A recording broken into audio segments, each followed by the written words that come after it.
Welcome to the Old Time Radio Westerns. I'm your host, Andrew Rhynes, and let's get into this episode. This episode is going to be Challenge of the Yukon. Original air date's October 21st, 1949, and the title is Rescue in the Forest. Hope you enjoy, and again, thanks for listening. Now, as gunshots echo across the wind-swept, snow-covered reaches of the wild Northwest, Quaker puffed wheat and Quaker puffed rice, the breakfast cereal shot from guns, present the Challenge of the Yukon. It's Yukon King, swiftest and strongest lead dog of the Northwest, blazing the trail for Sergeant Preston of the Northwest Mounted Police in his relentless pursuit of lawbreakers. On King, on you huskies! Gold discovered in the Yukon. A stampede to the Klondike in the wild race for riches. Back to the days of the gold rush. With Quaker puffed wheat and Quaker puffed rice, bringing you the adventures of Sergeant Preston and his wonder dog, Yukon King, as they meet the Challenge of the Yukon.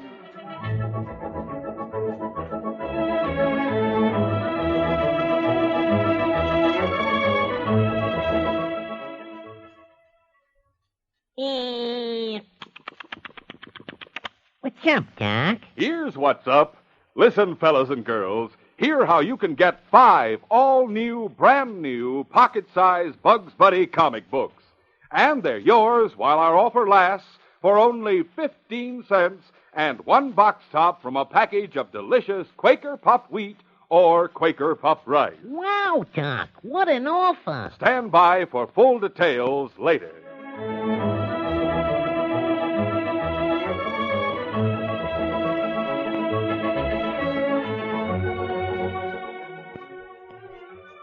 Sergeant Preston, with his big dog King beside him, joined the crowd that waited for the Bonanza Belle, the first riverboat of the season. A tall man, about 35, turned as the Mountie approached and gave King an admiring glance. It's a beautiful dog you have there, Sergeant. Oh, Lyco. I've always been crazy about dogs ever since I was a kid. Have you a dog team? Yes, I have a good one. I guess I better introduce myself. I'm Jim Hudson. My name's Preston. Say, are you the Sergeant Preston I've been hearing so much about? Well, I don't know. I think I'm the only police officer by that name around here. Then this must be King, the famous dog everyone talks about. That's his name. Oh, he's a beautiful animal. Hey, is he as smart as people say? He's very intelligent. You been in the Yukon long? No, not very. And I haven't been in Dawson much. I've been working my claim up near Indian Creek. There she is, boys. There's the boat just rounding the bend. I'm sure glad to see it. My young son Peter's on it. I haven't seen him since I left home. Oh? How old is he? He's 12. My sister's bringing him. He's been staying with her. My wife died 5 years ago, and my sister's helping me raise him. You planning to keep them both here permanently? I don't know. It depends on how well they like it. It's a rough country, and they're both pretty soft. Peter didn't turn out to be the kind of kid I hoped he would. He likes books and studying. I'm going to try and rough him up a bit this summer. Make a real boy out of him. As the boat landed and the gangplank was lowered, Sergeant Preston saw Peter. The boy was small for his age and rather pale. He greeted his father quietly, and then Jim Hudson led the boy and his aunt back to the Mountie. Sergeant Preston, I want you to meet my sister, Mary Hudson. How do you do, Sergeant? How do you do? And this is my son, Peter. Hello, Peter. Hello. Here's someone else who'd like to meet you, Peter. This is my dog, King. No, keep away. Back, King. Dad, Back, take him fellow. away. Please, Aunt Mary. Peter, will you stop acting like a silly little fool? The sergeant's dog won't hurt you. Stay back, boy. I'm afraid. I don't like dogs. They scare me. I'm sorry, Sergeant. Peter was frightened by a dog when he was small. Oh. He hasn't been able to overcome his fear, I guess. He's going to have to get over it. It's a pack of nonsense, and I won't stand for it. In my team, I've got 9 dogs almost as big as this one. And he'll get used to them if I have to make him sleep in that kennel. Maybe Peter doesn't understand dogs. It takes time to get over a fight like that. He's had plenty of time to get over it. It happened 5 years ago. Don't you worry. I'll cure him of being a sissy now that I've got him up here. Jim, I think we'd better be going home. We're both rather tired. Well, I hope I'll see you all again. I'm going to be patrolling the area around Indian Creek from now on. Well, be sure and drop in on us next time you're up there. I'll do that. Thanks. Come along, King. Bye. Goodbye, sir. Goodbye, Sergeant. He's a very nice man, isn't he? I like him. Well, I don't think he liked you very much. Yelling and screaming like a scared cat when you saw his dog. But, Jim, Peter was frightened. Frightened fiddlesticks. He's just a little coward, that's all. A sissy. Jim, you haven't seen Peter for over 6 months. Why, this is a fine way to greet him. I'm sorry, but a man doesn't like to be ashamed of his son. I'm going to see to it that he gets rid of that cowardly streak. The next time Sergeant Preston sees him, he's going to find a boy instead of something that ought to be wearing dresses. The following weeks were a nightmare to young Peter. At night, he would lie cold with fear as the huskies outside the cabin howled at the moon. During the day, the great dogs terrified him, and there were daily clashes with his father, who refused to understand his deep-rooted dread of them. His Aunt Mary suffered almost as much as Peter, but she said nothing until one day she came upon a scene that broke down her resolution not to interfere. Peter and his father were out near the kennel when Mary came out of the cabin to call them to dinner. Jim Hudson was holding the head of Cain, the most savage husky of his team, and though the dog was muzzled, his ferocious growls almost drowned out the voice of Jim as he shouted at his son, who stood sweating with fear about 10 feet away. Come here, I tell you. Don't stand there like a blubbering idiot. Come here. No, Dad. Please. I can't. If you don't come over here and put your hand on this dog, I'll give you the worst beating you ever had. Now, come here, I say. Peter forced his legs to carry him forward. Oh, no. Then, as the dog gave a fierce lunge, the boy turned and ran. Seeing Mary, he raced toward her, tears streaming down his face. Aunt Mary. Aunt Mary, please tell him I can't. Mary, you bring that boy here. He's going to touch this dog or get a beating. Peter, go into the house and wash your face. Dinner's ready. Mary, did you hear what I said? I heard you, Jim. Go into the house, Peter. But Dad. I want to talk to you. Go in, dear. Mary, what's the meaning of this? You ordered Peter to disobey me. I've tried not to interfere, Jim, but I can't stand it another minute. You're torturing that boy. He's my son, and I have the right to discipline him the way I think best. Put that animal back into the kennel. I can't hear what you're saying. Come on, Cain. Here, boy. Can you blame the child for being frightened? That's the most savage dog in your team. That's exactly why I wanted Peter to touch him. If he could do that once, he wouldn't be afraid of the others at all. Oh, but Jim, you're wrong. Don't you see you're making Peter worse by treating him like this? Oh, if you could only be kind and understanding. Mary, you were a very good school teacher, but I think you'd better stick to reading and writing. I'll handle Peter my own way, and it'll work. Come on. Let's go into dinner. I'm hungry. The following day, Jim Hudson took his dog team to the trading post for supplies, and young Peter played happily around the cabin. Later in the day, he sat with his Aunt Mary while she prepared supper. Aunt Mary, do you think I'm a coward? Of course not, Peter. Dad does. I guess he doesn't like me. Why, of course he does, dear. Now, stop thinking about it. Yeah, I think those cookies are just about done. I guess I'd better have a look at them. Yes, sir, they're ready. Hello there. Here are the groceries. Oh, hello, Jim. Put them right here on the table, will you? Oh, wait, I'll take these pans away. Oh, they're heavy. Couldn't have made it if I hadn't had Cain with me to help pack them home. Well, I'd have gone with you and helped. Why didn't you wake me up this morning? You would have slowed me down. You can help me now, though. Come on, we're going to feed the dogs. Jim, I promised Peter he could sample those cookies. Please let him. He can have all the cookies he wants when we get back. Here you are, Peter. You can eat this while you're going up. Oh, no, thanks. I don't think I want any. So the idea of feeding the dogs takes away your appetite. Well, it's not going to work with me. I don't care if you'll never eat any cookies. You're going to come out and help me feed those dogs. Jim, can't you let him alone for just... Mary, we talked this over last night, and I asked you not to interfere. I'll get their food out of the shed, and Peter's going to give it to them. If he doesn't, I'm going to lock him up in the pen with Cain and leave him there for the night. Dad, please. You'll be out there by the time I get the food out of the shed, or I'll come back after you. Aunt Mary, I can't.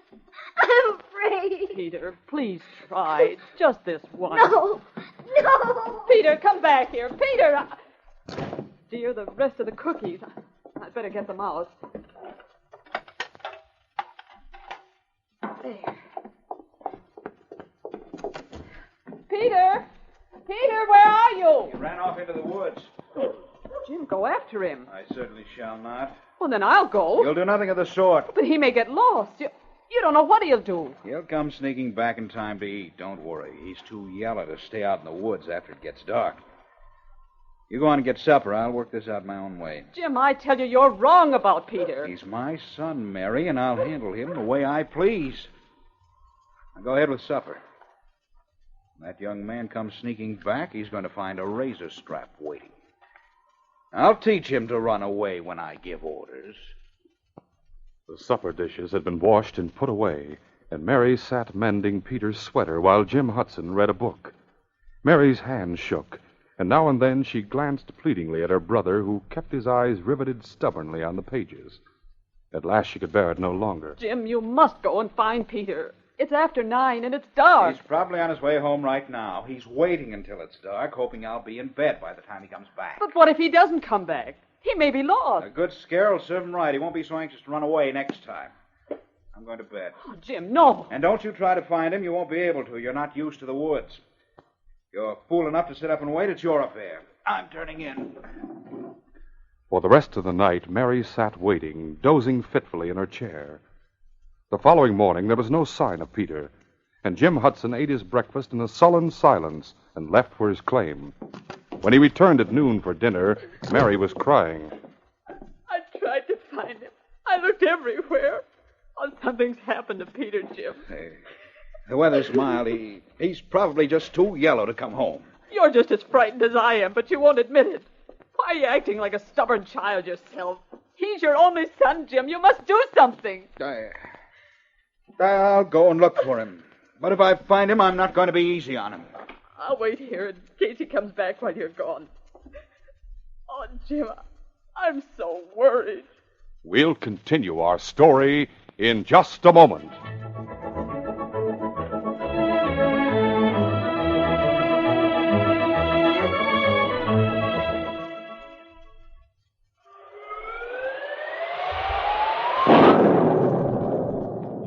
Look! Alakazam! It's a genie! Bugs Bunny runs Aladdin's lamp, and the genie appears. Is Bugs scared of magical stuff? Imagine what happens when Bugs changes places with the genie. It's a tale of the supernatural. Read all about it, fellas and girls, in Bugs Bunny Finds Aladdin's Lamp. It's just one of 5. Yes, I said 5 Bugs Bunny comic books that are yours if you act quickly. Yours for only 15 cents and 1 box top from a package of Quaker puffed wheat or Quaker puffed rice. It's a special offer made only by these famous, ready-to-serve breakfast cereals shot from guns. You've seen Bugs in the movies, in the comics. What's up, Doc? But you've never seen or read these handy pocket-sized Bugs Bunny comic books. You can't get them anywhere else. They're just off the presses. All new. All different. All complete. Yes, every story is complete in each 32-page book. Just think, 5 different stories. 160 pages of fun, excitement, thrills, mystery, adventure. Wow, Doc, what an offer. Imagine what happens to Bugs in the story of Bugs Bunny Meets the Dwarf Ghost.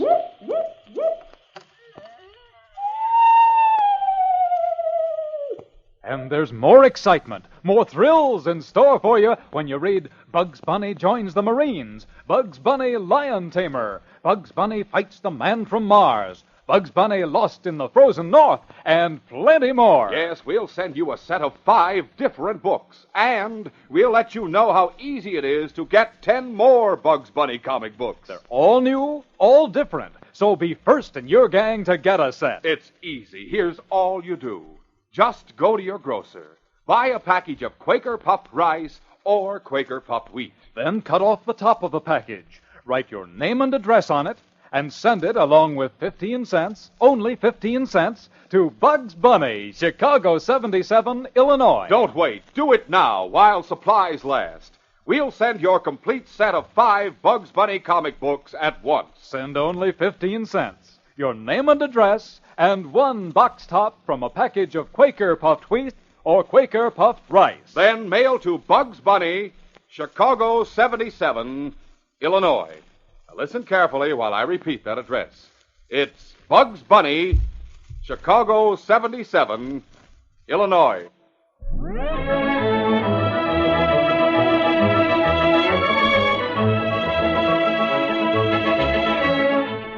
Now to continue our story. The hours passed slowly, and Mary was looking out of the window anxiously when she saw a uniformed horseman come round the bend toward the house. A huge gray dog ran beside the horse, and as they drew closer, Mary recognized the Mountie. She ran toward him eagerly. Sergeant Preston! Oh, Blackie, oh, no. Sergeant Preston, I'm so glad you're here. Hello, Miss Hudson. Sergeant, something terrible has happened. Peter's run away. He's been gone all night. Peter's run away? Why? Oh, he had some trouble with his father. Jim's trying to find him, but I know something terrible has happened to Now, him. don't worry, King, and I'll find him. But first tell me about this trouble with his father. Well, it all started because of Peter's fear of dogs. Jim's never been able to understand As it. Mary told the story of Peter's disappearance, Sergeant Preston looked troubled. And then, as she began to cry, he called King to his side. King, come here, boy. You see this dog, Miss Hudson? Yes. I've lost track of the number of lost people that King's found. He's trained to do it. I'll put him on Peter's trail, and I'll guarantee we won't come back without him. Oh, I hope you're right. There's just one thing that worries me. Finding Peter won't solve the trouble between him and his father. Oh, why can't Jim understand the boy? Perhaps I can help a little. Oh, When I find Peter, I'm going to take a few days to try to help him. Sergeant, I can't tell you how much I'd appreciate it. If Peter's all right, I'm not going to bring him back here for a week, so you're not to worry. For a week? If I don't find him or if he's injured, I'll be back tomorrow or sooner. Otherwise, you're not to worry, and you can tell his father that Peter's safe. Shall I tell him you're with Peter? Use your own judgment about that. Now, I want you to get me some article of clothing that Peter's been wearing so King can identify his scent. I'll get it right away. Well, King, old boy, we have another job to do. Darkness had fallen for the second time since Peter left home. The moon cast eerie shadows through the forest as the boy stumbled through the underbrush. There was a chill in the late summer air, and he shivered in his light sweater. Tears made streaks in the mud with which he had plastered his face to protect it from the stings of insects that had swarmed around him. He was hopelessly lost, but had long since given up calling for help. He stopped beside a tree to rest for a moment. He froze with fright as the terrifying cry of a timber wolf broke the stillness. In the silence that followed, his fear grew. As he ran stumbling through the woods, the cry came again, and this time it seemed closer. Not far away, Sergeant Preston heard the howl. Certain that by now he must be close to Peter, the Mountie urged King on ahead. Go on, King. Find him, fella. Don't wait for me, boy. On, King! Come on, Blackie. The huge gray dog knew the danger of that distant cry. He sped through the forest, guided by the fresh scent of the boy, while Preston's horse had to pick its way slowly over the fallen logs and deep underbrush. Careful there. Branches are low. Easy, Blackie. All right, fella. The King isn't too late. Come on, up, fella. Peter's breath came in sobbing gasps as he stumbled ahead. It seemed that every step he took must be his last, but terror drove him on. Suddenly, he came to a small stream, but gave a cry of despair as he saw the high wall of rock that bordered the opposite side. He waded through the water. He tried to climb the steep rock. Twice he fell back, and then waded downstream. He pulled himself up on a flat surface a few feet above the water and lay there exhausted. Presently, he saw the gray form of the wolf across the stream. He flattened himself against the rock, too terrified to cry out. The wolf sniffed the air and came slowly downstream toward him. At that moment, another gray form broke from the underbrush. There was a sudden snarl as King attacked the wolf. As the two animals thrashed back and forth in the stream, the frightened boy clung to the rock in terror. Then he gasped with relief as the figure of a man appeared. Get him, King! Get him! Good work, King. Come here, boy. You all right? Help! Help me! Peter, where are you? Here across the stream. All right, Peter. I'm awful scared. You don't have to be frightened now. King killed the wolf. It's a good thing he got here when he did. King? My dog, he was trailing you. Here, hang on to my neck. I'll carry you back across the stream, and we'll start a fire and dry you off. King needs some attention, too. Please, I'm afraid. Don't take me near the dog. Of course not. I'll build a big fire and put you on one side and King on the other. Hang on now. Peter had been fed and lay wrapped in a warm blanket before the fire that Sergeant Preston had built. He watched the Mountie, who was preparing another blanket close to Peter. You're going to sleep here beside me, aren't you? Yes, Peter, right here. I hope there aren't any more wolves around. We won't have to worry about them. if you go to sleep, maybe they'll come. You're forgetting about King over there on the other side of the fire. No wolf will come while he's around. You saw what he did to the one that was after you. Did King know the wolf was after me? Of course he did. That's why he attacked the wolf, to save your life. Would you like to pat him, just to show you want to be friends? Well, do you think you could just sort of tell him instead? Well, of course. Here, King. Peter wants to be your friend, fella. He knows you saved his life, and he knows you like him. After he's had a good sleep, maybe you'll be able to get better acquainted. Do you think he knows what you said? He understands a lot. Watch. All right, King. Lie down here right beside me. Down, boy. He does understand you. Of course he does. Now, King, I want you to keep watch so that Peter can sleep without worry. You're not afraid now, are you, Peter? No, not with King here close to us. Guess we'd better go to sleep, then. Oh, yes, sir. I'm awful tired. Good night. Good night. Sergeant Preston, Yes, son? are there any other dogs like King? Most dogs are like King. If people are kind to them, they repay it by protecting them and being their best friend. You ought to have a puppy, Peter. One that could grow up with you. Yes, but, well, maybe. When Peter woke the following morning, Sergeant Preston was frying a freshly caught trout over the fire. The Mounties smiled at him as he sat up. Morning. You had quite a sleep, didn't you? Yeah, I guess I did. When did you catch the fish? A little while ago. I left King here with you to guard the camp. You mean he was here, alone with me, while I was asleep? Yes. I saved a fish for King. I thought probably you'd like to give him his breakfast, so I waited till you woke up. Here it is. Give it to him. Sergeant Preston, Yes, son. I have to tell you something. Go ahead. Well, after I tell you, you won't like me very much. Oh, I'm sure you're wrong, Peter. Go right ahead. What's on your mind? I'm afraid of dogs. All dogs. Even little ones. Lots of people are. That's just because they don't understand dogs or know how to treat them. As soon as they learn, the fear leaves. Certainly you're not afraid of King after he saved your life and guarded you all night. I know I shouldn't be. Go ahead, feed him. That'll show King you'll like him. Is it all right if I just throw the fish to him? Well, sure. Toss it to him. He'll catch it. All right. Here, King. Golly, he caught it all right. And look, it's gone. He swallowed it. Now he's saying thank you, and he'd like another. There's another one for him. Give him this one. Hold it in your hand. He'll take it very gently. I want to. Go ahead, Peter. You're really not afraid anymore. All right. Here, King. The big dog seemed to sense what was happening. He walked toward Peter quietly and slowly and took the fish carefully with his big jaws. After eating it, he wagged his tail and came to Peter and laid down quietly beside him. Automatically, Peter's hand went out and patted the shaggy fur. When he realized what he was doing, he drew it back. Then King stretched his head forward and licked the hand gently. Peter smiled. We're friends. He almost said so. Of course you are. Now, Peter, you're not afraid anymore, are you? Oh, no. I guess maybe I didn't know about dogs before. I didn't know they could be like this. On the way home, we'll stop in and see a friend of mine. He has a new litter of pups, and maybe he'd like to sell one. Oh, but Dad wouldn't buy it for me. He's going to be awful mad at me. Well, maybe we'll just order it, and I'll have a talk with your father about it. During the week that followed, Sergeant Preston kept Peter at his side.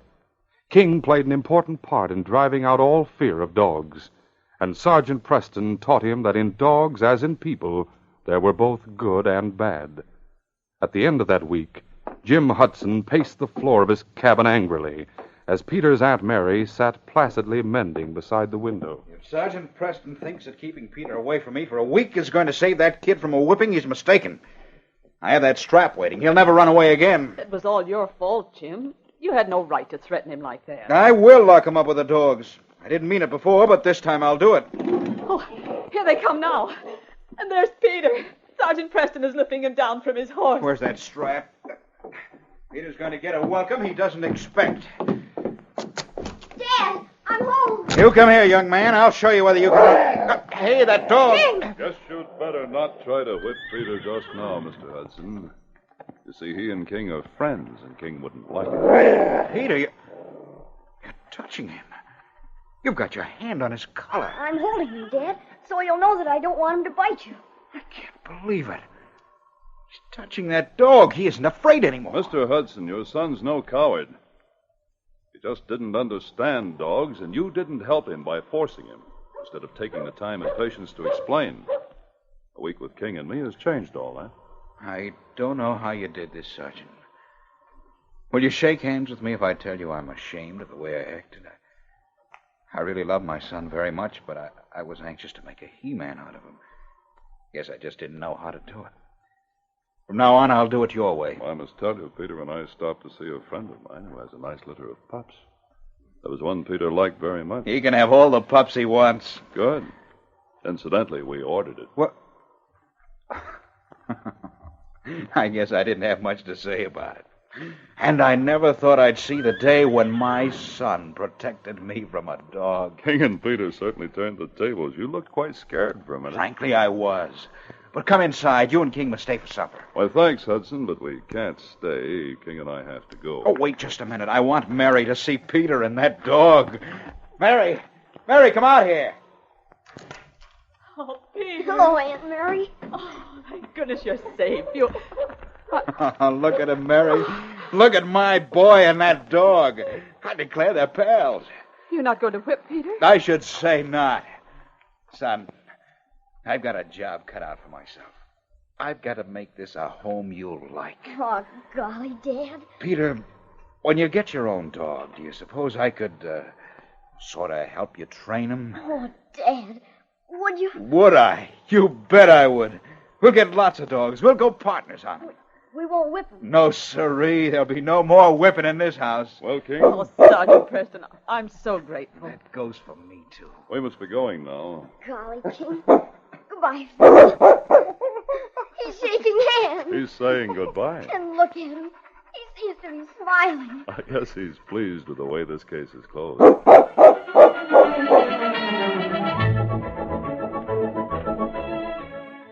In just a moment, Sergeant Preston will give you a preview of Monday's adventure. What's up, Doc? 160 pages of fun and excitement. That's what we're ready to send you, fellas and girls, if you act at once. We'll send you 5, yes, actually 5 Bugs Bunny comic books. Stories you've never seen or read before. All new, all different, all complete. A different story in each of 5 books. And all yours for only 15 cents and a box top from a package of Quaker puffed wheat or Quaker puffed rice. Each handy pocket-sized book is 32 pages thick. And we'll not only send you 5 of these brand new Bugs Bunny comic books, but in addition, we'll send you information on how easy it is to get 10 more. Supplies are limited. Don't wait. Simply send 15 cents, only 15 cents, and 1 box top from delicious, nourishing Quaker puffed wheat or Quaker puffed rice. Send with your name and address to Bugs Bunny, Chicago 77, Illinois. Look, Doc, you better hurry. As Bugs says, hurry. Write down this address now. Bugs Bunny, Chicago 77, Illinois. Listen Monday when Sergeant Preston and Yukon King meet the challenge of the Yukon in the case of the missing money. When King and I stopped at the constable's office in Selkirk, I was surprised to hear that a nice young chap I knew was accused of stealing a large sum of money and of deserting his wife and son. When I tried to prove his innocence, I found myself facing a gun in the hands of a fear-crazed man. Be sure to hear this exciting adventure Monday. These radio dramas, a feature of the Challenge of the Yukon Incorporated, are created and produced by George W. Trendle, directed by Fred Flowerday, and edited by Fran Stryker. The part of Sergeant Preston is played by Paul Sutton. They are brought to you every Monday, Wednesday, and Friday at the same time by Quaker Puffed Wheat and Quaker Puffed Rice, the breakfast cereal shot from guns. This is J. Michael wishing you goodbye, good luck, and good health from Quaker Puffed Wheat and Quaker Puffed Rice. So long. This is ABC, the American Broadcasting Company.